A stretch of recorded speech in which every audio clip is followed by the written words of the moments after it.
رسول پاک صلی اللہ علیہ وسلم کے زمانے میں آپ کے دور میں سندھ اور ہند دونوں موجود تھے، سندھ بھی تھا، ہند بھی تھا۔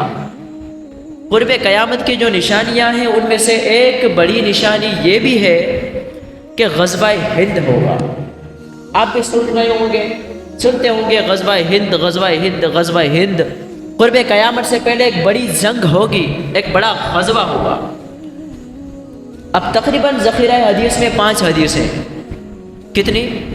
5، جن حدیثوں میں غزوہ ہند کا تذکرہ کیا ہے، وہ جنگ جو ابھی ہونے والی ہے، اور وہ جنگ ہندوستان کے ساتھ ہوگی۔ تو سب سے پہلی حدیث ہے حضرت ابو ہریرہ رضی اللہ عنہ کی۔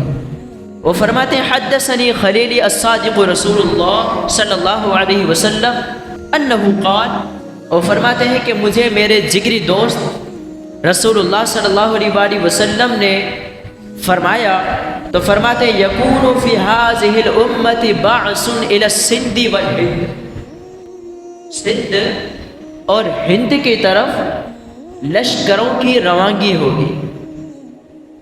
اب حضرت ابو ہریرہ فرماتے ہیں فَإِنْ أَنَا أَدْرَكْتُهُ فَاسْتُشْهِدْتُ فَذَلِكَ، فرماتے ہیں کہ اگر میں اس مہم میں شریک ہوا، مجھے اس جنگ میں شریک ہونے کا موقع ملا اور میں اس میں شہید ہو گیا، وَإِنْ أَنَا فَذَكَرَ كَلِمَةً رَجَعْتُ، وہ فرماتے ہیں کہ اگر میں اس جنگ میں شہید نہ ہوا، واپس لوٹ آیا، وَأَنَا أَبُو هُرَيْرَةَ الْمُحَرَّرُ، اگر میں واپس لوٹ آیا تو میں وہ ابو ہریرہ ہوں گا جو آگ سے آزاد ہوگا۔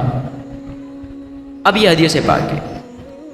حدیث پاک یہ ہے کہ حضرت ابو ہریرہ فرماتے ہیں اللہ کے نبی میرے جگری دوست نے مجھے فرمایا، اب وہ کیا فرمایا کہ اس امت میں سندھ اور ہند کی طرف لشکروں کی روانگی ہوگی۔ اب حضرت ابو ہریرہ فرماتے ہیں کہ اگر مجھے اس جنگ میں شرکت کا موقع ملا، میں اس میں شریک ہوا اور میں شہید ہو گیا تو بہت بہتر، اس سے بڑی بات کیا ہوگی؟ اور اگر میں واپس لوٹ آیا تو پھر میں وہ ابو ہریرہ ہوں گا جو کہ آگ سے آزاد ہوگا۔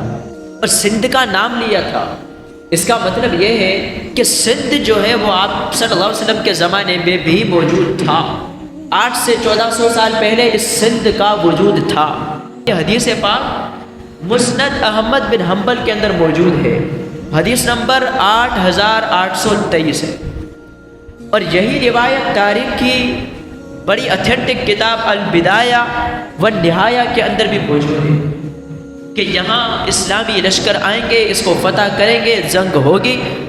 حضرت ابو ہریرہ نے اب خود شریک ہونے کی تمنا بھی ظاہر کی، شہادت کی تمنا بھی ظاہر کی، اور فرمایا اگر شہید نہ ہوا تو آگ سے آزاد ابو ہریرہ ہوں گا۔